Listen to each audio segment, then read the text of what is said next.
तीरथ बन जाएगा मेरा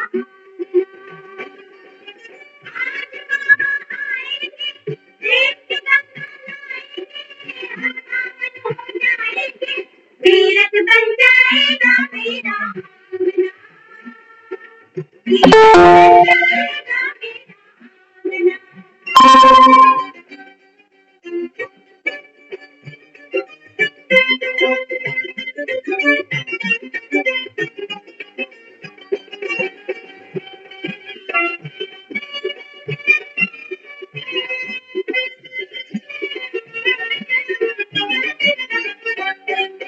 आज बड़ा ही शुभ दिन अपने जीवन में है आज बड़ा ही शुभ दिन अपने जीवन में है देखा प्यारा प्यारा बड़ा मुस्कान गले तक जाती साझा दूरी आज कभी होगी दूरी सब एक रंग हो जाएंगे मिलकर खुशी मनाएंगे नहीं झूठ कहाएंगे तीरथ बन जाएगा मेरा आंगना तीरथ बन जाएगा मेरा आंगना आज बाबा आएंगे तेरी गंगा लाएंगे हम पावन हो जाएंगे तीरथ बन जाएगा मेरा आंगना तीरथ बन जाएगा मेरा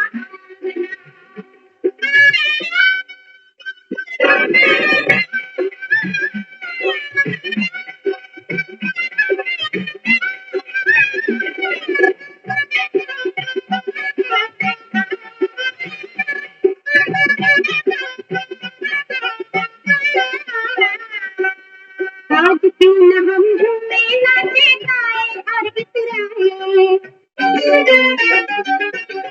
आज क्यों न हम झूमे नाचे गाए और इतराए गंगा जमुना की लहरों का आंगन में लहराए घर में हमारे आएंगे जो नर के रूप में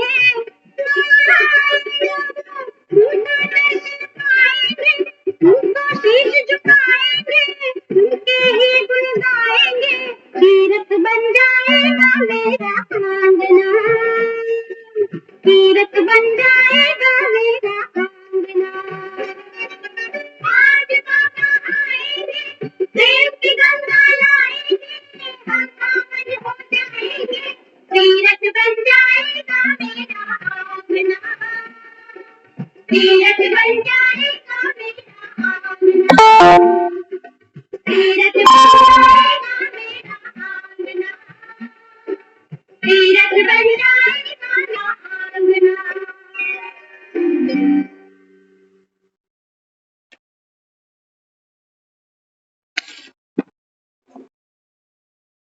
ओम शांति। ओम शांति।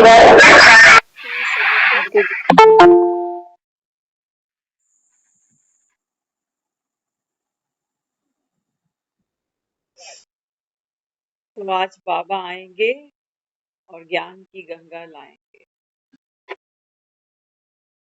तीरथ बन जाएगा मेरा आंगना। तो हमने सोचा कि राम तो शबरी के पास जाते हैं, शबरी की झोपड़ी है ना, वो तीरथ बन जाती। बाबा कहते हैं बच्चे आंगना माना, बाबा कहता है आपका ये मन बुद्धि ये संस्कार, बाबा कहते हैं ये है आपका आंगन, जिसमें बाबा कहता है आत्मा 84 जन्म इस आंगन में बैठ के खेलती है, हंसती है, रोती है। मैं जब आता हूं तो बाबा कहता है तुम्हारा ये आंगन तीरथ बन जाए।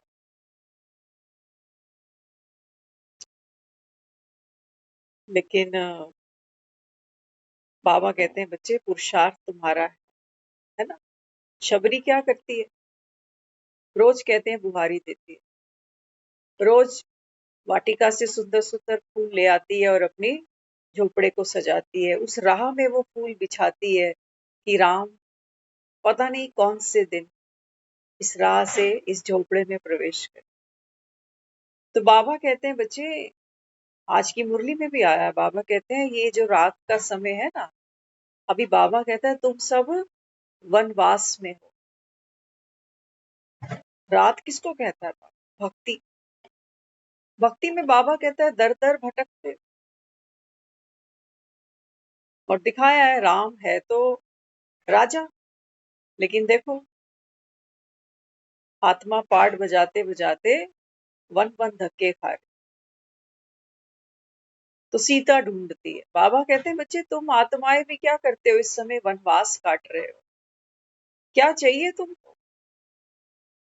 बाबा कहता है भक्ति तो रात है ना, तो रात में तो बाबा कहता है धक्के खाने ही पड़ते, लेकिन बाबा कहता है तुम्हारी सीता है कहाँ? भगवान को ढूंढते हो, क्या कहते हो भगवान तो सर्वव्यापी है। तो बाबा कहता है तो कभी मिला ही नहीं। तो सर्वव्यापी तो बाबा कहता है बच्चे आत्मा होती है। अभी कुछ दिन पहले ही मुरली में आया था, शायद 3 एक दिन पहले पुरानी मुरली, बाबा ने कहा है, बाबा कहता है आत्मा, आत्मा बाबा कहता है बच्चे सर्वव्यापी है। अब हमने सर्वव्यापी का मतलब ऊपर ऊपर से क्या निकाला, ये कि दुनिया में 800 करोड़ आत्माएं हैं ना, सब आत्माएं तो 800 करोड़ है, तो सर्वव्यापी है नहीं। गहरे चलो, इस संसार में हम जो भी कुछ देखते हैं, है ना, ये फोन देखो, ये कपड़े देखो, ज्वेलरी देखो, घर की कंस्ट्रक्शन देखो, दीवारें देखो, टेबल देखो, कुर्सी देखो, कोई भी चीज देखते हो ना, ये क्रिएशन किसकी है? इंसान की है ना। ताजमहल भी हम कहते हैं इंसान ने बनाया, और मंदिर के अंदर जो मूर्त रखी है वो भी हमने कहते हैं कि इंसान ने बनाई है, इंसान ने गढ़ी। तो बाबा कहते हैं देखो इसलिए कहा कि आत्मा सर्वव्यापी। ये जिस टेबल कुर्सी पे बैठे हो ना, ये भी तो बाबा कहता है किसी आत्मा ने बनाई है, अपने शरीर की सहायता से कर्मेंद्रियों को बाबा कहता है यूज करते हैं। तो यहाँ तो बाबा कहता है तुम कुछ भी देखो, सोना चांदी हीरे महल बच्चे जच्चे जो भी देखो, बाबा कहता है सर्व में बाबा कहता है आत्मा सर्वव्यापी। एक हॉस्पिटल देखो, वो भी तो किसी ने बनाया। इस संसार में आत्मा सर्वव्यापी है। वो बाजार देखो, वो दुकानें देखो, वो गोलगप्पे देखो, वो टिक्कियां देखो, हर चीज, हर स्वाद, सब में बाबा कहता है बच्चे आत्मा सर्वव्यापी। लेकिन तुम तो कहते हो कि भगवान सर्वव्यापी है। आज भी आया मुझे, बाबा कहते हैं साक्षी होकर ड्रामा के खेल को देखो, पपेट शो, कठपुतली का बाबा कहता है जैसे नाच। लेकिन बाबा कहता है तुम तो कहते हो कि भगवान ही सबको नचा रहा है। मजे की बात, भगवान हम सबको कठपुतली की तरह नचा रहा है, और हम सब में भगवान। बाबा कहता है देखो तुम्हारी बुद्धि कैसे बनी, जैसे लोहे का बर्तन। और खुद को क्या कहते हो? क्या कहते हो खुद को? मैं तो बहुत बड़ा भक्त हूँ, बड़ा ज्ञानी हूँ, सारे वेदों को जानता हूँ, सारे शास्त्रों को जानता हूँ, गीता सार है, कंठस्थ है। बाबा कहते हैं माया ने तुमको दरिद्र बना दिया। ये बाबा कहता है ये आसुरी इज्जत है, पल में उतरती है, पल में उतरती है बाबा। लोग घड़ी में हार पहनाते हैं, और दूसरी घड़ी में देखो तो जूते का हार ले आते हैं। तो इसलिए बाबा समझाते, बाबा कहते हैं बच्चे अभी आप वनवास में हो, लेकिन दिन निकलते ही बाबा कहता है दिवाली तुम्हारी। आज बाबा ने बहुत सुंदर एक बताया। बाबा कहता है अभी तो ये रात चल रही है, भक्ति की रात है, दुनिया धक्के खा रही है। कहते हैं 4 दिन की जिंदगी है, तो खाओ पियो मौज करो। बाबा कहता है दुनिया तो सोचती है कि जो गरीब है ना वो बेचारा दुखी है, अमीर आदमी के पास तो पैसा है, जो मर्जी चाहे कर ले। बीमारी से बच पाया अमीर आदमी? अमीर आदमियों को जरा झांक कर देखो तो सही, ना नमक खा सकते ना चीनी खा सकते। एसी रूम में नींद नहीं आती है। इतने बड़े बड़े घर हैं, कोई रहने वाला नहीं है साथ।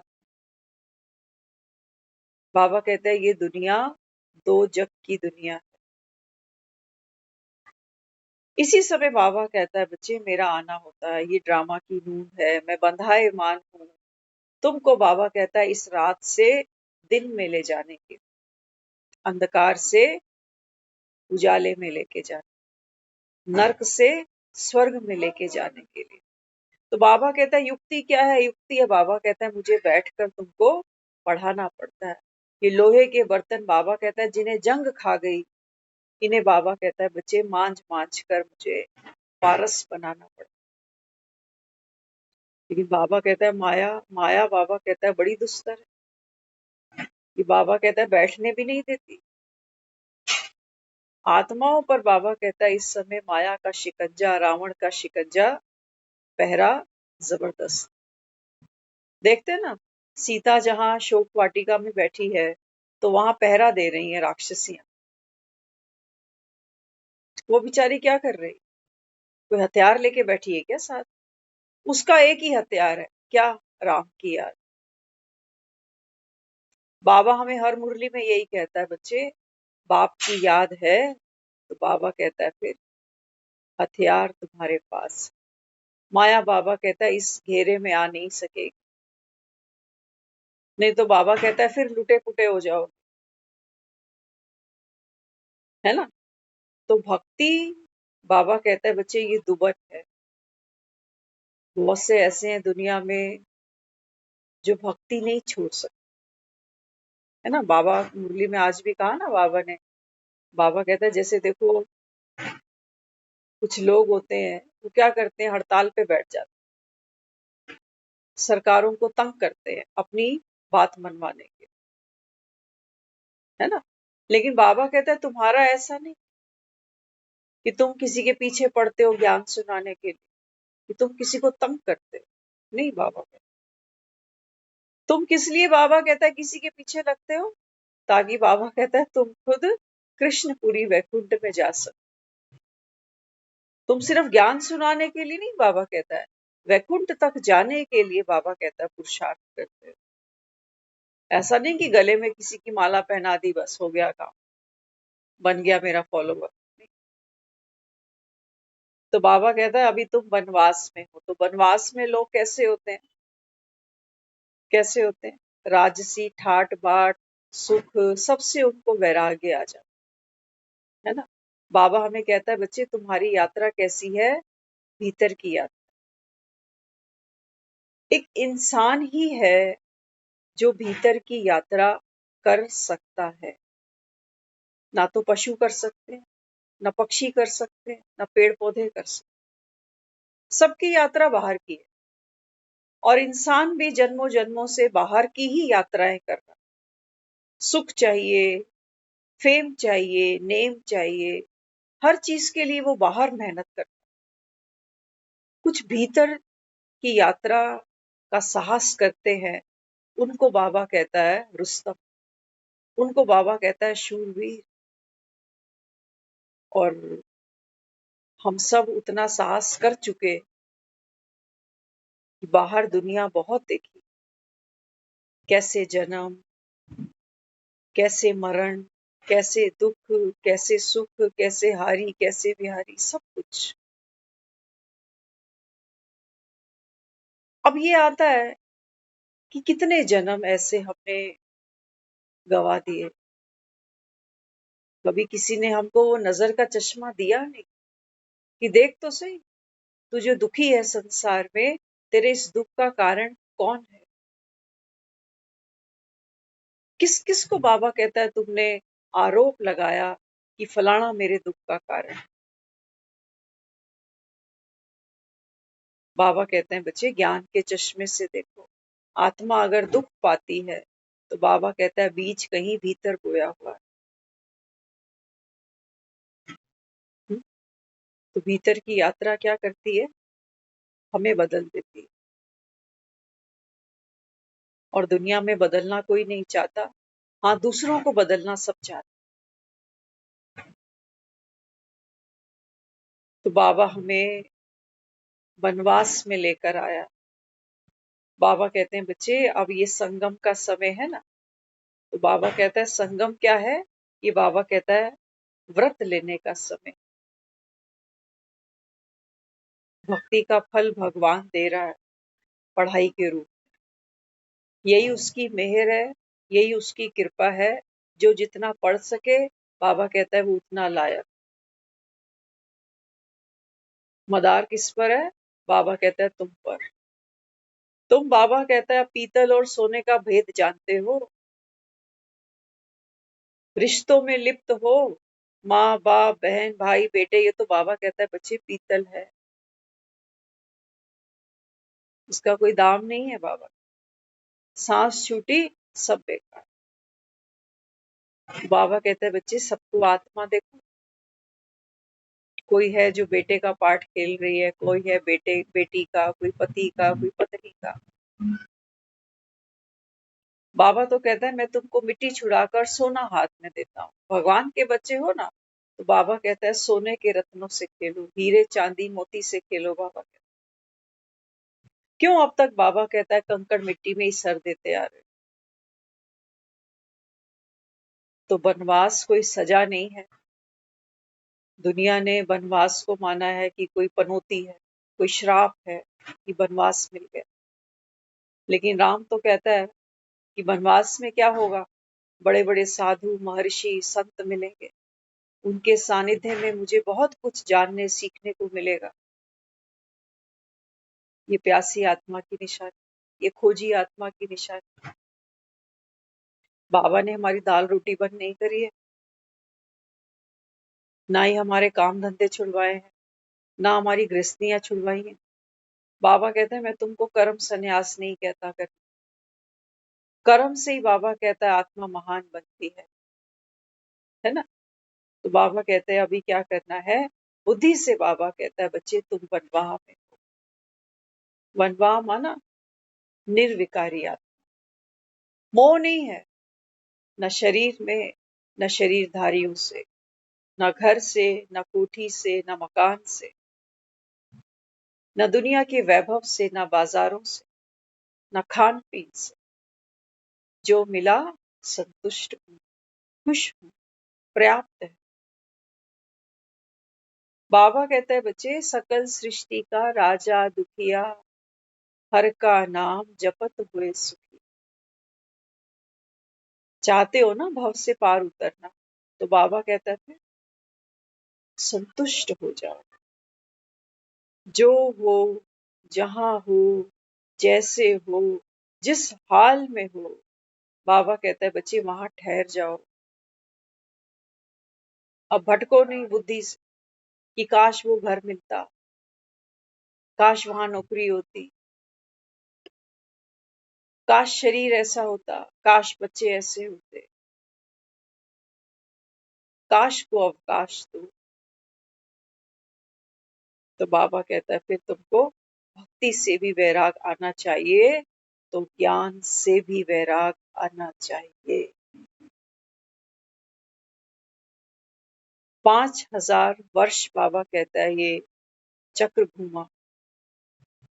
अभी संगम पर बाबा कहता है आप आत्माएं नंबरवार हो, है ना। ये नहीं देखो कि हम ज्ञान में कौन से संत से चल पड़े। ज्ञान तो सुनाते हुए बाबा को 80 साल से भी ऊपर हो गए और हम लेट पहुंचे। बाबा कहते हैं नहीं, क्लास में कोई बच्चा एडमिशन फाइनल के आसपास भी ले लेता है, समय कम होने के बावजूद भी वो सारे साल का सिलेबस आंखों में तेल डाल के पढ़ाई करता है। Last so fast, fast so first. समय नहीं देखो बाबा कहता, इसीलिए खरगोश और कछुआ ये कहानी सुनाता है बाबा। पुरानी कहानियां हैं, आज के समय में इम्प्लीमेंट नहीं होंगी। बाबा कहते हैं बच्चे ये सफर बाबा कहता है ठहरने का नाम है, लेकिन सफर तो यात्रा को कहते हैं, है ना। दुनिया में कोई यात्रा होती है, बाबा कहता है देखो हाथ पांव चलाने पड़ते हैं, पैदल चलना पड़ता है। लेकिन यहाँ तुम्हारी यात्रा कैसी है? रूहानी यात्रा सिखा रहा है ना बाबा, कैसी यात्रा है? योग की यात्रा सिखा रहा है, क्या करना है तुम्हें? बाबा कहता है बस ठहरना ही तुम्हें, ठहरना माना। अब अब मन भटके नहीं, इच्छाओं, इच्छा करेगा तो फिर भटकेगा। इच्छा बाबा कहता है गंभीर रोग है। बाप को पहचाना, स्वयं को पहचाना, घर को जाना, सृष्टि के चक्र को जान लिया, समय को पहचान लिया कि अभी विनाश सामने खड़ा है और सत्युग आने वाला। तो बताओ, बाबा ने हमारे इर्द गिर्द लक्ष्मण रेखा डाली या नहीं डाली? बाबा कहते हैं बच्चे मर्यादा को नहीं लांघना, नहीं तो दुखी हो जाओगे। मर्यादा कौन सी है? बाबा कहता है अपने को आत्मा निश्चय करो, ये पहली मर्यादा। दुनिया तो कह देती है कि भगवान है ना, वो सबको कठपुतली की तरह नचा रहा है। सच बताना, ये जो यहाँ कर बैठ जाते हो 9 बजे, कोई उंगली पकड़ के बिठाता है यहाँ? नहीं। केवल एक संकल्प है। बाबा कहता है ना, मैं बुद्धिवानों की बुद्धि, जिनकी बुद्धि जाग गई, जो आत्मा जाग गई, उसे ये पता है कि 9 बजे मुझे क्या मिलना है, वो चूकेगी नहीं, नहीं चूकने वाली। तो बाबा कहते हैं बच्चे यहाँ नंबर वार, हमारी यात्रा क्या है? ठहराव की। जितना हम बुद्धि से यहाँ ठहरेंगे, उतना बाबा कहता है बच्चे आप अपने लक्ष्य पर पहुंचो। बाहर तो भागदौड़ करनी पड़ती है, लेकिन यहाँ बाबा कहता है संतुष्ट आत्मा, पाना था सो पा लिया। आगे जमीन खत्म हो गई, कहाँ चलूं? आखिरी स्टॉपेज आ गया, यात्रा खत्म हो गई। अब कहाँ जाना है? अब क्या चाहिए? यही तो बाबा कहता है तुम्हारा वनवास था। इसी को तो राम कहता था कि बड़े बड़े ऋषि संत महर्षि मिलेंगे तो कुछ सीखूंगा, कुछ जानूंगा, सत्य की खोज कर लूंगा। बाबा कहता है तुम्हारी तो हो गई सत्य की खोज, लेकिन आईना साफ करो। आईना साफ करोगे तो बाबा कहता है फिर खुद को पहचान पाओगे। खुद को पहचानोगे, मैं को साफ करोगे, तो बाबा कहता है फिर मुझे भी पहचान लो।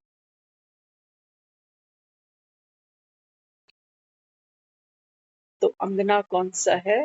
बाबा कहता है अंगना भीतर।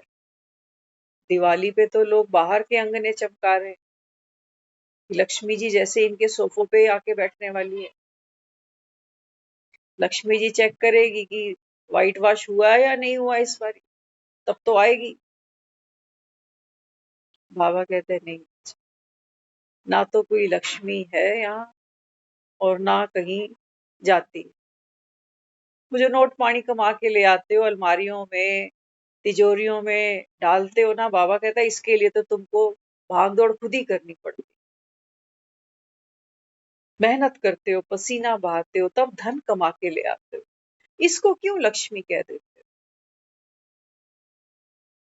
इंसान का वास्तविक धन क्या है?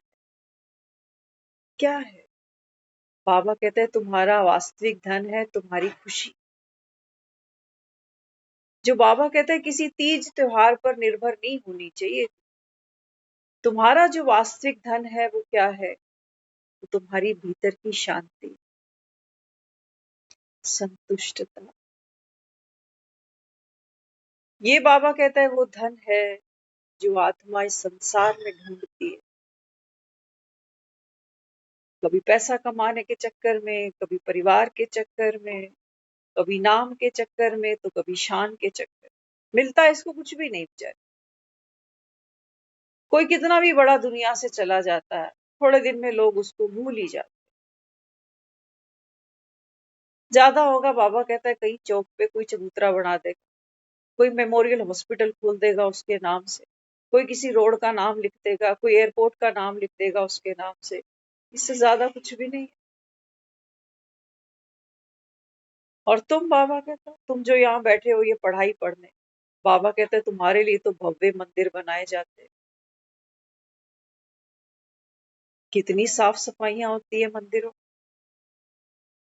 कितना भजन कीर्तन चलता है, कितना दान पुण्य, कितने गरीब पलते हैं वहां से।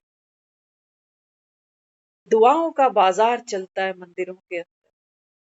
आज एक बहन से हमारी बात हुई, वो यही बता रहे थे, कहते हैं अब ना मेरा मंदिर जाने का मन नहीं करता, क्योंकि ज्ञान सुनने लगे ना अभी। तो हमने उनसे कहा, मैंने कहा आपका फिर मंदिर जाने का मन क्यों नहीं करता? तो उन्होंने एक बात बताई, कहते हैं मैं मंदिर में बैठी थी तो मुझे भी एक भाई दिखे मंदिर में, जो कभी कभी सेंटर आते। तो जब हम एक दूसरे को मंदिर में देख लेते हैं जो ज्ञान सुनते हैं, हमें ये लगता है कि अच्छा, कच्चा है, पक्का ब्राह्मण नहीं है, अभी तो भक्ति भी कर रहा है।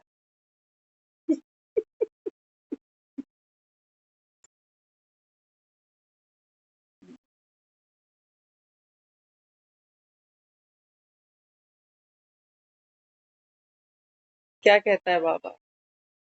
ख्यालों को यूं खूबसूरत करो।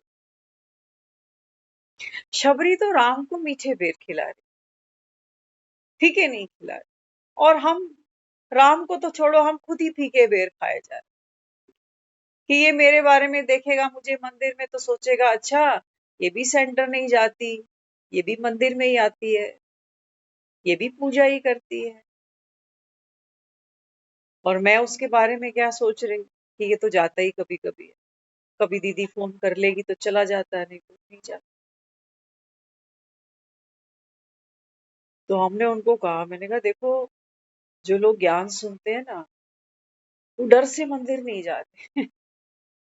किसी ने देख लिया तो कि अच्छा आप मंदिर में बैठे थे, इसका मतलब ज्ञान पल्ले पड़ा नहीं है इसको, अभी भी मांग रहा है, वर दे, वर दे, झोली भर दे, भर दे।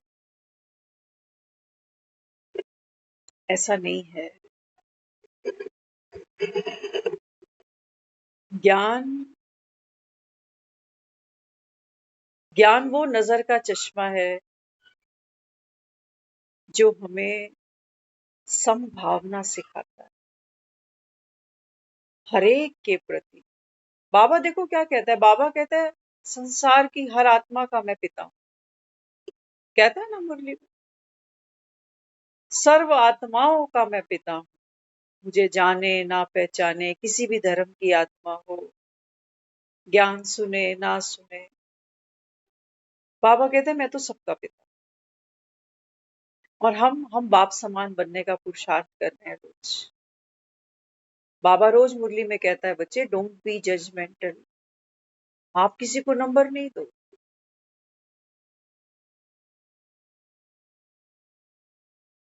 मंदिर में जाना ये कोई क्राइम नहीं है। बाबा तो रोज मुरली में कहता है, जाओ मंदिरों में जाओ, शिव के मंदिर में जाओ, लक्ष्मी नारायण के मंदिर में जाओ। बाबा कहता है बैठो उनके बीच में। जैसे हनुमान का बताता है ना बाबा, कि जहां राम की कथा होती है वहां हनुमान चप्पलों के बीच में बैठा रहता है। प्रभु चरित सुनिबे को रसिया। तो बाबा कहते हैं, बच्चे आप मंदिर में जाओ, भक्त बनकर नहीं। अब भक्त नहीं हो, दुनिया मुझे ऐसे ही जानेगी जैसे मैं। शक्ल थोड़ी बदल गई, शक्ल तो वही है, लेकिन अकल तो बदल गई। अकल तो बदल गई। अकल बड़ी की भैंस, ये शरीर बड़ा या ये अकल बड़ी? अकल बड़ी। तो बाबा कहते हैं, जिस भाव से आप वहां बैठे हो, किस भाव से बैठे हो? छुप कर। वहां तो यही लगता है कि जब मैं मंदिर में जाऊं, कोई मुझे प्यारा खींच के ले जाए कि चल आज मेरे साथ मंदिर चल, तो मैं चल पड़ा मंदिर। किस लिए? प्यारे के लिए, जिसने मुझे इंसिस्ट किया कि चल आज मंदिर चल। मेरा मंदिर जाने का ये कोई लक्ष्य ही नहीं है कि मैं क्यों वहां जा रहा हूं। और ना तो जो बाबा कह रहा है पहला पाठ पक्का करो, आत्मा निश्चय करो, वो तो बिल्कुल भी नहीं। ज्ञान तो सुना है लेकिन धारणा नहीं है। गिल्टी कॉन्शियस होती है वहां जब कोई मुझे देख लेगा मंदिर में बैठा हो, कि मेरे बारे में सोचेगा, इधर उधर बातें जाएंगी कि ये तो मंदिर जा रही है। बाबा कहता है बच्चे मैं तो निंदा ही नहीं करता। ड्रामा बाबा कहता है हूबहू रिपीट होगा। फिर से तुम भक्ति करोगे, फिर से शास्त्र पढ़ोगे, फिर से बाबा कहता है तुम्हारी जो बुद्धि है वो लोहे का बर्तन बन ही जाएगी। लेकिन अब जो तुम ज्ञान सुन रहे हो, अब जब हम छोटे बच्चे होते हैं ना 5-6 साल के, तो करके देखना, सबको पता ही है। 5-6 साल में जो जुराबें मुझे पहनने में आती थी, जो फ्रॉक, जो कपड़े हम पहनते थे, आज वो जुराब पहन के दिखा दो 3 साल के बच्चे की, आएगी? आप याद कर सकते हो कि ये मेरी बचपन की जुराबें हैं, ये मेरी बचपन की स्वेटर है, लेकिन चाहोगे भी तो आज फंसा नहीं सकोगे उसको। तो भक्ति और ज्ञान का ये डिफरेंस समझ लेना। भक्ति वो बाबा कहता है जो तुमने, नटखट थे ना, बचपन था तुम्हारा, तुम खिलौनों के पीछे रोते थे, तो तुम मंदिर आ जाते थे कि तुम ही हो माता पिता, तुम ही हो, चलो एक खिलौना दे दो ना, बड़ा सा मकान दे दे, तेरा केड़ा मुंह लगदा, चलिए काम करा देना, नारियल चढ़ा देंगे, तू तो अंतर्यामी है, रहम दिल है। तो ये हमारा बचपन। अब हम ज्ञान सुन चुके हैं, और ज्ञान बाबा कहता है बच्चे एक बार जिसने सुन लिया, बाबा कहता है फिर ये अविनाशी है, फिर ये आप अंडू नहीं कर सकते हो इसको, अब नहीं कर सकते। तो फिर क्या करूं? हो सकता है मुझे फिर से भक्तों के बीच जाने का, उन मंदिरों में जाने का मुझे मौका मिले। हो सकता है मेरा पार्ट हो सकता है मेरी कनेक्टिविटी लोगों से ऐसी है कि लोग मुझे बुलाते हैं और मुझे जाना है। लेकिन अब जाना किस लिए है? देने या लेने? आज भी अगर उसी दृष्टि से ही लोगों को देखती रहूंगी कि ये भी तो ज्ञान सुनता है, ये भी आया बैठा है, मतलब ये भी चोर, मैं भी चोर। बाप को जान लिया, बाप का वर्षा सुन लिया, टीचर बन के पढ़ा रहा है, सदगुरु बनकर मुक्ति, जीवन मुक्ति दे रहा है, तो इतना बड़ा रेस्टोरेंट था, वहां से खाली पेट उठकर आ गए, और यहाँ भंडारे में 2-2 पूड़ियों के लिए लाइन लगा रखी है। डिफरेंस है, हर चीज का डिफरेंस है। भक्ति में हम मंदिरों में जाते थे, कैसे धक्के खाते थे हम सबको मालूम। बाबा हमको सिर्फ दोनों की तुलना दिखा रहा, निंदा किसी की नहीं कर, निंदा नहीं कर रहा। वो निंदनीय पार्ट नहीं है कि लोग अगर भक्ति कर रहे हैं तो वो हमसे नीचे चले गए, ऐसा नहीं देखो। क्योंकि ज्ञानी जो होता है ना, वो सबको अपने से ऊपर ही देख, तभी वो सच्चा ज्ञानी है, तभी वो निरअहंकार बन पाएगा। नहीं तो वो सबसे ऊपर खुद को देखेगा और दुनिया को देखेगा नीचे। और दुनिया तो कहती है कि बड़ा हुआ तो क्या हुआ, जैसे पेड़ खजूर, पंक्ति को छाया नहीं, फल लागे अति। हम भी कभी कभी चांस मिलता है बीच बीच में, कभी गुरुद्वारे जाने का, कभी मंदिर जाने का, हम जाते हैं, बहुत भावना से जाते हैं। अब तो पढ़ लिख गए, भगवान पढ़ा रहा है, तो अब तो समझ से जाते हैं। कोई शर्म नहीं आती हमें जब हमें उस दरबार में जाकर के अपनी हाजिरी भरनी हो, तहे दिल से भरते। नाक नहीं कटती हमारी माँ की हम यहाँ मत्था टेकने आ गए, नहीं। ये पौड़ियां थी, इन एक एक पाए पे पैर रखते रखते रखते रखते हम आज यहाँ पहुंचे।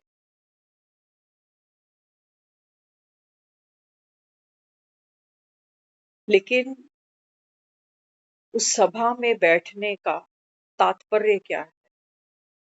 वो तो सब भक्त हैं, वो जानते नहीं ना खुद को ना भगवान को, तो वो भजन कीर्तन कर रहे हैं, व्रत उपवास कर रहे हैं, दान पुण्य कर रहे हैं। तो इन गांधारियों की पट्टी कौन खोलेगा?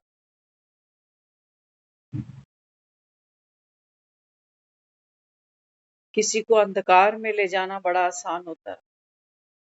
कोई भी हमें कह देता है चलो फलाने मंदिर चलो, वहां 5 मंगलवार ये कर लेना तो तुम्हारी मनोकामना पूरी हो जाएगी। अंधकार में ले जाना बड़ा आसान होता है किसी को, लेकिन रोशनी में ले आना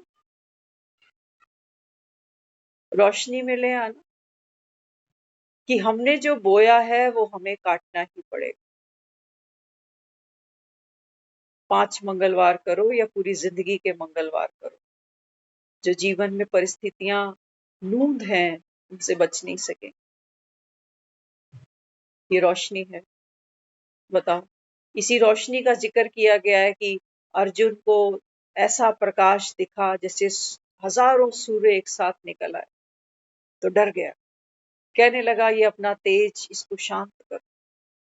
वो ऐसा नहीं था कि हजार सूरज चमकने लग गए, ये ज्ञान की रोशनी थी जिसमें दिख रहा था साफ साफ कि दुनिया में जो भी सब आए हैं ना, ये हर एक आत्मा अपनी कर्म कहानी को पूरा करने के बाद ये शोला छोड़ेगी ही छोड़ेगी। बाबा ने आज भी मुरली में कहा है कि मरना सबको है, इस रोशनी में किसी को ले आना ये बहुत बड़ी बात। कांपते हैं लोग, तो डरते डरते तो भक्ति करते हैं। वो इसलिए पाप नहीं करते। आपने सुना होगा कई बार भक्तों से, वो कहते हैं नहीं किसी जीव को मारो नहीं, चींटियों को नहीं मारो, हाँ इसको नहीं मारो उसको नहीं मारो। ये प्रेम नहीं है उनके अंदर, ये डर है कि हत्या करी तो पाप सर चढ़ेगा, पाप चढ़ेगा तो फिर नर्क की यातनाएं भोगनी पड़ेगी। ना तो वहां कोई आत्मा को जानता है ना प्रेम को जानता। डर से लोग घर के बुजुर्गों की सेवा कर रहे हैं, या डर से या मोह से। दो ही कारण है बस। मोह से कर रहे हैं कि मेरा है, कुछ हो ना जाए इसको, और या डर से, अगर मोह नहीं है तो डर है कि कल को कुछ हो गया तो दुनिया वाले क्या कहेंगे, कल को भगवान को भी मुंह दिखाना है कि मेरी लापरवाही की वजह से ही निकल गया।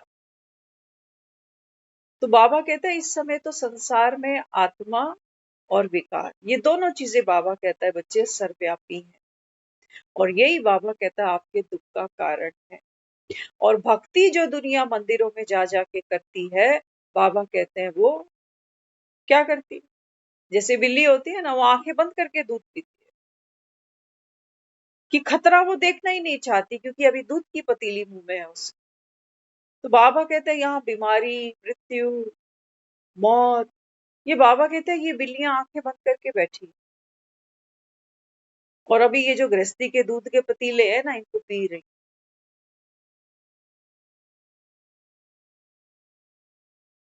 तो बाबा कहते हैं जैसे इन गृहस्थियों के पतीले में कोई नमक आके गिराता है, क्रोध का, बदले का, कुशब्दों का, तो बाबा कहता है फिर ये गृहस्थी भी इनको जी का जंजाल लगती है। फिर ये बाबा कहता है बिल्ली आंख खोलती है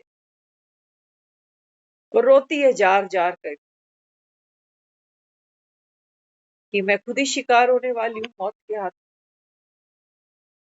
बाबा कहते हैं नहीं बच्चे, जब तक जो बाबा देता है वो दुनिया में कोई देता ही नहीं, है ही नहीं किसी के पास।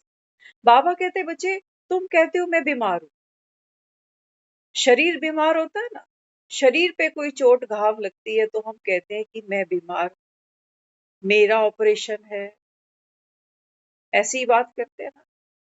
बाबा हमें क्या कहता है, बाबा कहते हैं बच्चे आप देह नहीं हो, आप आत्मा हो। हमने सुन तो लिया, लेकिन माने कैसे, रटने से थोड़ी कोई बात बनने वाली।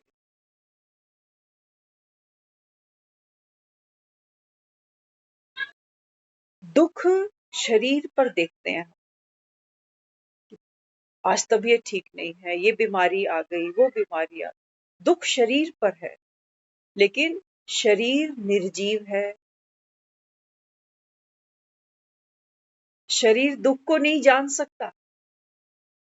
घटना इस क्षेत्र पर हो रही है। क्षेत्र माना ये स्टेज है आत्मा की। इस स्टेज पर बाबा कहता आत्मा अपना पाठ खेल रही है। तो शरीर में कोई बीमारी है, शरीर अपाहिज है, शरीर से अगर कोई परेशानी है, तो शरीर नहीं जानता उस दुख को। उस दुख को जानने वाला कोई और है। जैसे सोचो किसी का ऑपरेशन है, तो डॉक्टर क्या करता? बेहोशी देता, अनिस्थीसिया दे देता और फिर शरीर को काटता। अगर शरीर को पता चलता तो किसी का ऑपरेशन होता ही नहीं फिर तो। लेकिन जो जानने वाला है, वो जो बेहोशी है, उसको सुध नहीं है अभी कि यहाँ क्या हो रहा है। तो शरीर को जितना भी काट पीट लो आप ऑपरेशन के दौरान, कोई रोता चिल्लाता नहीं। बाबा कहते बच्चे तू देह नहीं है। देह पर जो कष्ट तुमको आता है ना, इसको जानने वाला जो अंदर बैठा है, वो दुख पाता, वो दुखी हो। आपने देखा होगा दुनिया में कई प्रकार के इलाज हैं, है ना। कोई एलोपैथी दवाई लेता है, कोई होम्योपैथी ले रहा है, कोई आयुर्वेदिक ले रहा है, कोई यूनानी ले रहा है। कोई कोई ऐसे लोग हैं जो कहते हैं कि हमें तो बस किसी ने एक मंत्र ही फूका था, कोई एक पुड़िया सी दी थी और हमारा तो दर्द ठीक ही हो गया। अभी कुछ दिन पहले हमें एक किसी ने बताया, वो कहते मेरे दांत में तकलीफ थी, तो कोई नॉन टू थे उनके, तो कहने उनको शिफत है। तो मैंने उनको दांत दिखाया तो वो कहने लगे कि मैं एक मंत्र पढ़ देता हूँ। मंत्र पढ़ के कहते उसने फिर कहा कि तुम घर जाके ना ये प्रसाद बांट दे। फिर उसके बाद मुझे दर्द हुआ नहीं। इलाज कौन कर रहा है शरीर का? क्या लगता है आपको? एलोपैथी कर रही है, होम्योपैथी कर रही है, आयुर्वेदिक कर रही है, या ये मंत्र कर रहे हैं? कौन कर रहा है शरीर का इलाज? और रिजल्ट सबको मिलते हैं देर सवेर। इलाज कौन कर रहा है? वो है मेरे अंदर का भरोसा। एक कहता है कि मुझे तो होम्योपैथी दवाई सूट करती है, मैं एलोपैथी खाता ही नहीं हूं, मैं इसी से ही ठीक हो जाता। एक कहता है मैं होम्योपैथी तो कभी नहीं लेता, गोलियां चूसते रहो फर्क कुछ पड़ता नहीं, एक गोली खाओ तुरंत खड़े हो जाओ, हम तो एलोपैथी लेते। एक कहता है मैं देसी दवाई खाता हूं, कोई साइड इफेक्ट ही नहीं। तो इलाज कौन कर रहा है? मेरा अपना बिलीफ सिस्टम खड़ा है पीछे, वो इलाज कर रहा है। तो बाबा हमको कहता है बच्चे आप देह नहीं हो।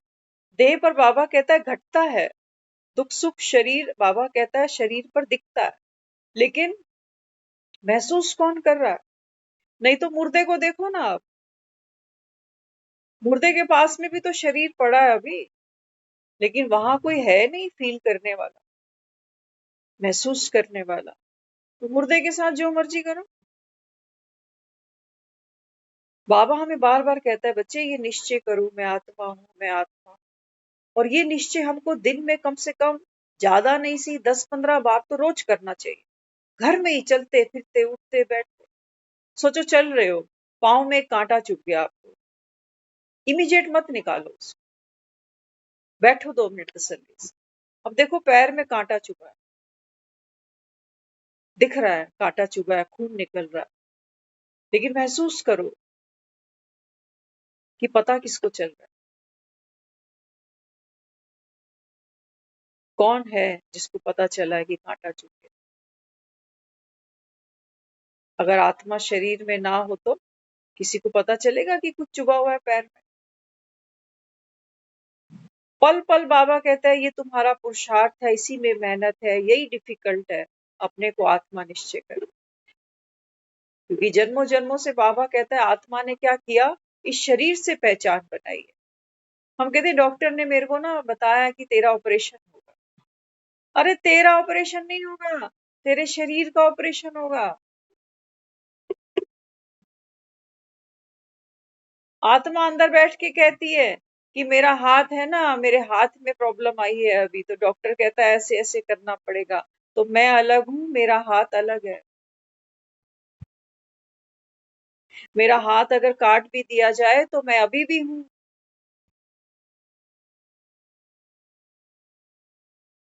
किसी का शरीर अगर छूट भी जाए तो आत्मा अभी भी है। बाबा कहते हैं बच्चे, जब तक आप खुद को आत्मा निश्चय नहीं करते हो तब तक बाबा कहता है, ये दिन और रात तो बाबा कहता है तुम सिर्फ ज्ञान ही सुनते रह गए कि भक्ति तो है रात और ज्ञान है दिन। वो नहीं कह रहा, वो ये कह रहा है कि अपने भीतर देख, दिन रात कहाँ है। अगर आज भी मैं इस अज्ञान में हूं कि मैं शरीर हूं, तो बाबा कहता है तुम अभी रात में, अभी धक्के ही खा रहे, अभी दुखी हो। बाबा कहता है जब तुम खुद को आत्मा निश्चय करते हो तो मैं संतुष्ट आत्मा, यही बाबा हमको राज समझा रहा है। बाबा कहते हैं बच्चे, ड्रामा कल्याणकारी।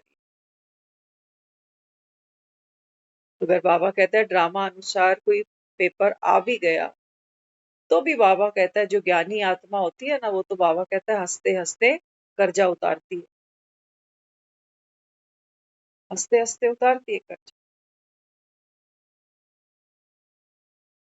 आज हम सुन रहे थे, एक बहुत अच्छा हमें मिला। वो कहते हैं एक कपल था और ध्यानी थे दोनों, काफी अच्छी एज उन्होंने एक साथ बिताई। तो ध्यान में दोनों उतरते थे, तो संयोगवश क्या हुआ, पत्नी गुजर गई। जब उसकी पत्नी गुजरी ना, तो जो पति रह गया पीछे, क्योंकि ज्ञान जो आत्मा ग्रहण करती है उसको फिर आप संसारी आदमी से कंपेयर तो कर ही नहीं सकते ना। तो जब लोग उससे मिलने आए, पत्नी उसकी गुजर गई, तो लोग उसको मिलने आए, जैसे हम लोग जाते हैं अफसोस कराते हैं। लोगों ने देखा, कहते हैं कि ये, इसको देखकर कौन कहेगा इसकी पत्नी गुजर, इसको कोई फर्क ही नहीं पड़ा। तब भी आनंदित था, अब भी आनंदित। तो उससे पूछा, कहता है ये क्या राज है, आंख में दो आंसू भी नहीं है जिसने पूरी जिंदगी तेरे साथ बिता दी। तो उसने जवाब दिया, वो कहने लगा, जिसने पूरी जिंदगी मेरे साथ बिता दी, जो हर सुख दुख में मेरे साथ रही, अब जाते वक्त उसको विदाई रोके दूं।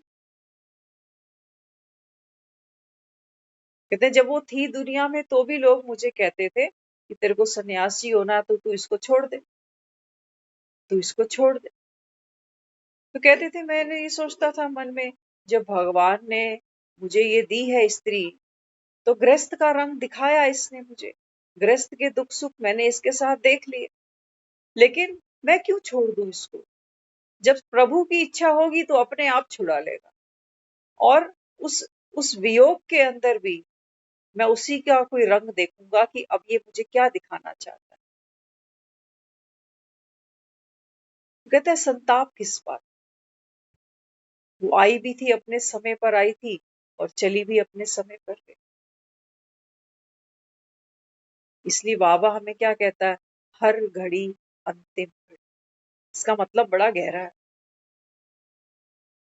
इसका मतलब इतना डीपर है ना कि कोई सोच नहीं सकता। कोई ऊपर ऊपर से सुनेगा तो कहेगा अच्छा, तुम्हें बस यही सिखाते हैं कि हर समय ऐसे सोचो कि मरने वाले, तो तुम जिए ही नहीं। जिंदगी भी तुमने इसी इंतजार में काट दी कि मरने वाले हैं, मरने वाले हैं, मरने वाले। नहीं, गहरे उतरो। बाबा ये कहता है बच्चे, अंतमति सुगति, हर घड़ी अंतिम घड़ी, ऐसे जियो कल हो ना हो। खाना खाओ तो सिर्फ खाना खाओ, टेंशन नहीं। किसी से मिलो तो ऐसे मिलो अंतिम, फिर पता नहीं क्या है। किसी को प्रेम दो, सहयोग दो तो निस्वार्थ दो, कि मुझे बदले में कुछ चाहिए नहीं तैसे। तूने मुझे इस लायक समझा कि तू मुझ तक पहुंचा, मुझसे ये हेल्प मांगी, बाबा जो करा, ये कीमिया है, ये दे रहा है बाबा। बाबा कहता है देखो, निर्भर रहोगे ना, तो बाबा कहता है कर्म का भी बोझ तुम पे नहीं चढ़ेगा। नहीं तो आज तो हम वहां बैठे हैं, हम बच्चों को भी गोलियां मारने से कहाँ चूकते हैं, पल पल में गोलियां। वो कहते हैं ना, अखियों से गोली मारे, अखियों से नहीं, यहाँ से भी गोलियां चलती हैं, आंखों से घूरते हैं उनको, और यहाँ से भी गोलियां चलाते हैं AK-47 की, तेरे लिए क्या नहीं किया मैंने। तो इसलिए बाबा अपने को क्या समझाता, बाबा कहते हैं बच्चे, हर आत्मा यूनिक है, अद्वितीय है। किसी का भी पार्ट देखते हो ना, तो बाबा कहता है वहां क्वेश्चन मार्क नहीं लगाओ कि ये यहाँ क्यों बैठा हुआ है, ये तो रोज ज्ञान सुन रहा था, ये आज यहाँ क्या करने आ गया, मतलब बाबा पर निश्चय नहीं है ना इसको, उसका पार्ट है। अगर हम उस व्यर्थ में घुस गए ना, तो बाबा कहता है फिर माया घुस गई, ऐसे ही आती है बाबा कहता है, ऐसे ही तुम्हारा सुख चैन चुरा के ले जाती है। तू वहां क्यों गया बैठा है, तू अपने आप से पूछ, दूसरों को छोड़, क्यों गया बैठा है? देने या लेने? क्या देने गए किसी को और क्या लेने गए वहां? क्योंकि बिना प्रयोजन तो इंसान कोई काम करता ही नहीं। कई बार लोग इस चक्कर में भी दूसरों के साथ चले जाते हैं कि जो लेके जा रहा है ना, इसको ज्ञान में लाना। तो आज मैं इसके कहने से मंदिर चला जाता हूँ, कल को ये मेरे कहने से सेंटर भी आ जाए। कर रहे हैं, कर रहे हैं ना।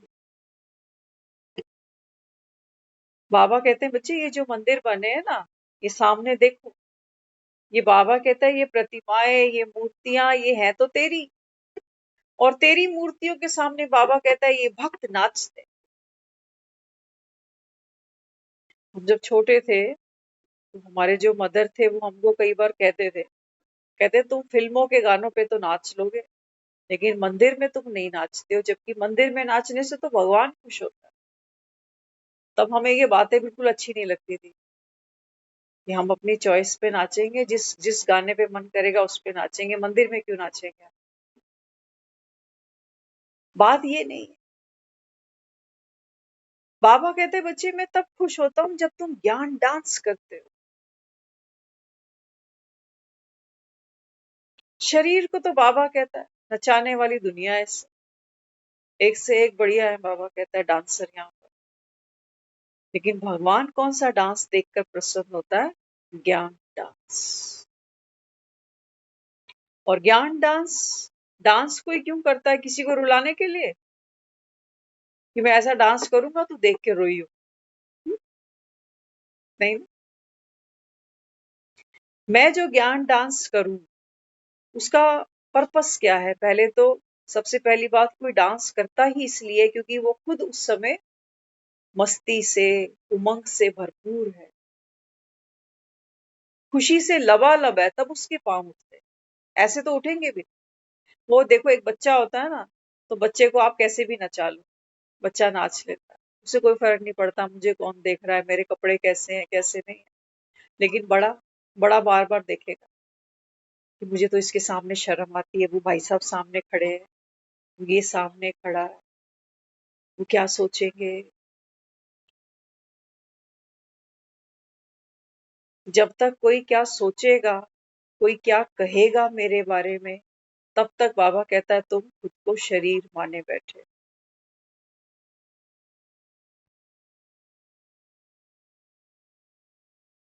जब कोई नृत्य करता है, तो उस समय केवल नृत्य होता है बस, और कुछ नहीं। वो कहते हैं ना, नाच ना जाने आंगन टेढ़ा। अब जिसको नाचना ही नहीं आएगा, वो कहेगा कि ये तो आंगन टेढ़ा है ना, यहाँ कैसे नाच।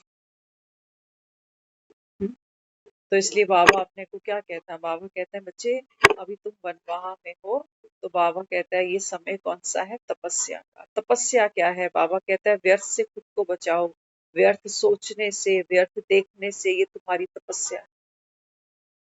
तब बाबा कहता है ये कलयुग का अंधियारा छटता है, तब छट।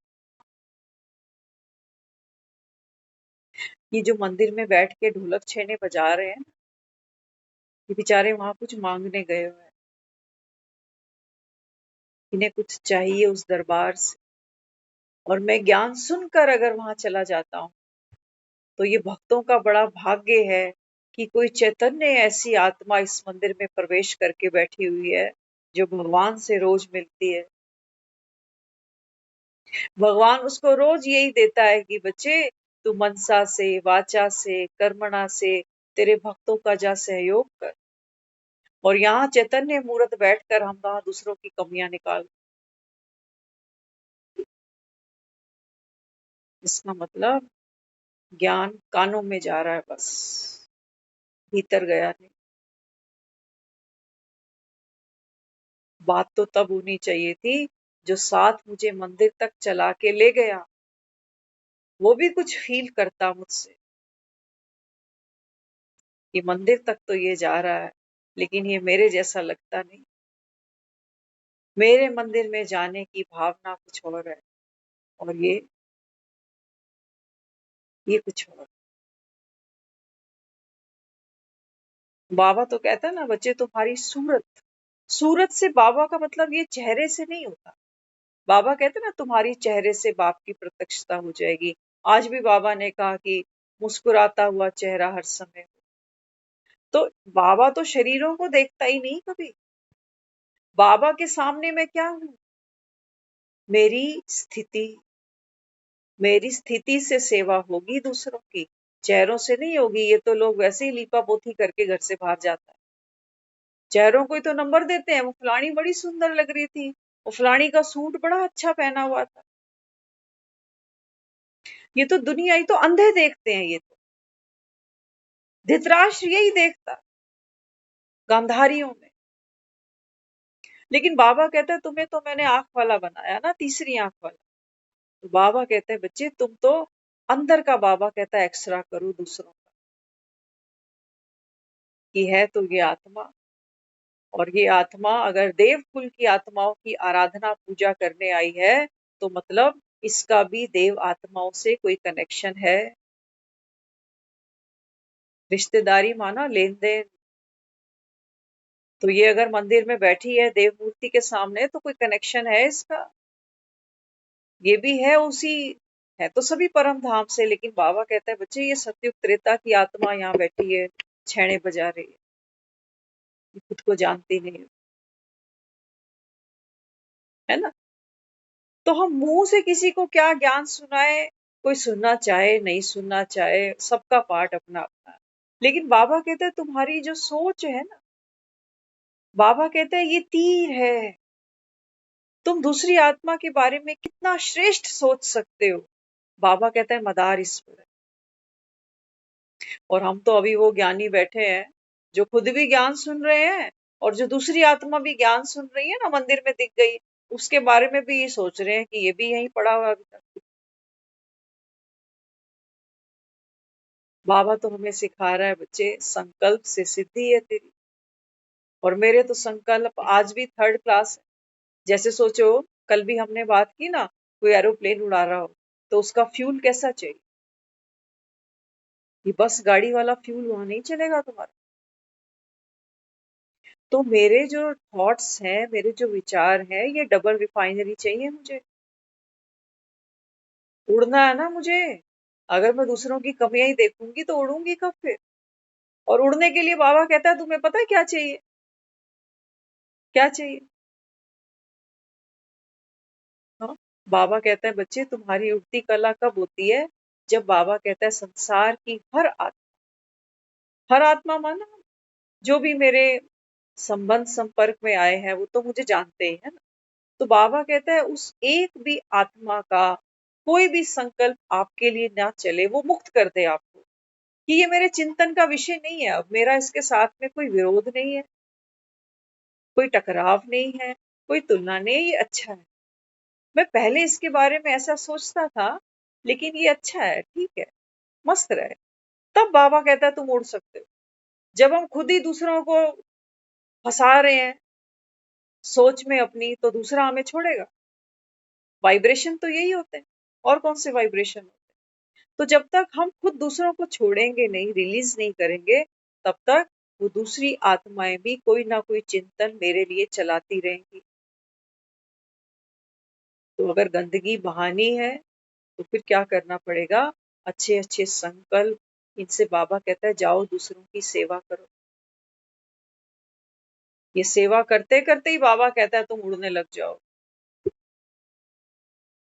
तो भक्ति और ज्ञान, बाबा कहता है ये दो यात्राएं हैं तुम्हारी। तुम भक्ति करते करते, बाबा कहता है ये स्टॉपेज आया, अब तुम ज्ञान पे चल पड़े। बाबा कहता है ज्ञान का भी स्टॉपेज आएगा, तुमको वैराग आएगा भक्ति से भी और ज्ञान से भी। ये तुम्हारी यात्रा। तो ज्ञान का अहंकार नहीं करोगे, है ना, कि जो भक्ति करते हैं ये तो पीछे रह गए, मैं अधिकारी ये भिखारी ना। पैर में एक कांटा अगर चुभ जाता है ना, तो कैसे निकालते हैं उसको? उसको निकालने के लिए हमें एक कांटे की और जरूरत पड़ती है। तो जिस कांटे से मैंने वो चुभा हुआ कांटा निकाला है, वो कांटा भी मैं फेंक देती हूँ, और जिससे मैंने ये कांटा निकाला है इसको भी फेंक देती हूँ। ये दोनों कांटे मेरे काम के अब नहीं है। तो भक्ति का कांटा चुभा था पाँव, ज्ञान के कांटे से हमने वो कांटा निकाल दिया। अब भक्ति की बाबा कहता है तुम्हें दरकार नहीं, लेकिन ये ज्ञान का कांटा, इसको क्या करूं? सर माथे रखूं इसको, कि इसकी वजह से तो वो भक्ति का कांटा निकला मेरा?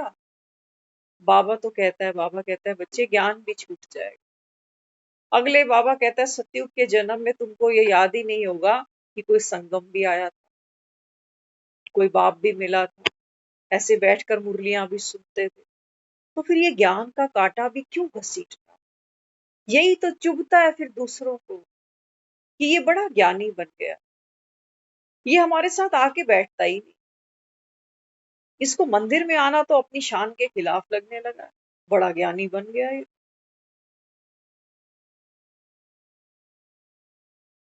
बाबा को देखो मंदिरों में, शिवलिंग देखना कभी मंदिरों में जाकर। बाबा तो कहता है बच्चे मंदिरों में जाओ, देखो देवी देवताओं को तो सुंदर सुंदर दोशाले उड़ाए, और मुझे बाबा कहता है सर्दी गर्मी ऐसे ही छोड़ देते। बाप बनकर बैठा है ना मंदिर में। और कहाँ बैठा है? गेट कीपर बिठाते हैं ना, जैसे लोग घर के बाहर गार्ड बिठाते हैं, ऐसे तो हमने शिवलिंग बिठा रखा है मंदिर में बाहर, चौकीदार की तरह। इतना बड़ा भगवान, जिसको हम ऊंचते ऊंच कहते हैं, वो इस पतित दुनिया में आया बैठा। उसकी बाबा कहता है कि तुमने कितनी मेरी गिलानी करी। तब भी बाबा कहता है, मैं कहता हूँ बच्चे आप निर्दोष हो, है ना। तो देखो वो तो ज्ञान का सागर है, वो कितना निरअहकारी है। कहता है मैं भक्तों के लिए आया हूँ, मैं गरीब निवाज हूँ, मैं करनी घूर। ये ज्ञान का सागर किस लिए है? ताकि दूसरों को तृप्त कर सके, जो अशांत है उनको शांत कर सके। और मैं खुद को कह रहा हूं मैं मास्टर ज्ञान का सागर, माना अकड़ू, मेरे में आकड़ बहुत है। ज्ञान तो हमको नीवा होना सिखाता है। जो जितना नीचा होगा, विनम्र होगा, वो उतना ऊंचा होगा। तो कभी भी किसी के पाठ को देखकर हमारे मन के अंदर द्वंद ना चले, क्योंकि हम खुद अगर उड़ती कला चाहते हैं ना, तो हमें दूसरों को भी उठाना होगा अपनी नजरों में। हम क्या करते हैं, नजरों में तो हम किसी को भी नहीं उठाते, हाँ यहाँ से उठा देते हैं। जबान कहते हैं ना, जबान हिलाने में क्या जाता है, वहां से उठा देंगे, अरे बड़े आदमी बन गए, आजकल कहाँ रहते हो, दर्शन नहीं देते हो, फलान होता है ये। यहाँ से तो हम किसी को भी पल में, इसी को बाबा ने कल परसों कहा था आसुरी इज्जत। कुछ समय पहले केजरीवाल को हार पहनाए गए, मुख्यमंत्री बना दिया, कुछ टाइम के बाद में जेल यात्रा भी करा दी। चल मेरे भाई। तो बाबा कहते हैं बच्चे मैं तुमको दिव्य देवी देवताओं को, बाबा कहता है जो शोहरत जो इज्जत मिलती है ना, उसके लायक मैं तुम्हें बना। तो आज भी बाबा ने कहा अपने दिल से पूछो। बाबा ने कहा है आज की मुरली भले ही पढ़ लेना एक बारी। बाबा कहता है अपने दिल से पूछो कि तुम्हारी चलन, तुम्हारा बोल ये देवताओं जैसा है? ऐसे थोड़ी तुम देवी देवता बनो कि मुंह में राम और बगल में छुट। सामने वो दिख जाए ना तो ओम शांति करेंगे उसको, क्योंकि सामने आके दिख गया। तो पीछे से कहेंगे अच्छा ये तो मंदिर भी जा रहा है। क्या मालूम उसकी भावना ऐसी हो कि मैं बाबा का वो पांडव हूँ, मैं वो आत्मा हूँ जो भक्तों को आज अपने हाथ से प्रसाद खिलाती। आप क्या कह सकते हो, किसी की क्या भावना है मन के अंदर? कह सकते हैं हम कुछ किसी के बारे में? इसलिए बाबा हमको पर चिंतन और प्रदर्शन के लिए खास मना करता है। तभी ये शबरी उस राह में फूल बिछा पाएगी जहां से राम आता। हम तो कांटे ही बिछाए जा रहे हैं कि फलाना ऐसा है, वो वैसा है, वो वैसा है, ये ऐसा है, मैं ऐसा। तो हमारे तो रास्ते मन हमारी सोच में काटे हैं अभी तो। ऐसे पर बाबा कहता है तेरे आंगन में फिर राम आके क्या करे, है ना? तो हमारा पुरुषार्थ महीन है, गुप्त है, लेकिन जिसे करना आ गया उसके बारे में। ओम शांति। आज टाइम ज्यादा हो गया इसलिए अब हम गीत नहीं चलाएंगे। ठीक है। ओम शांति।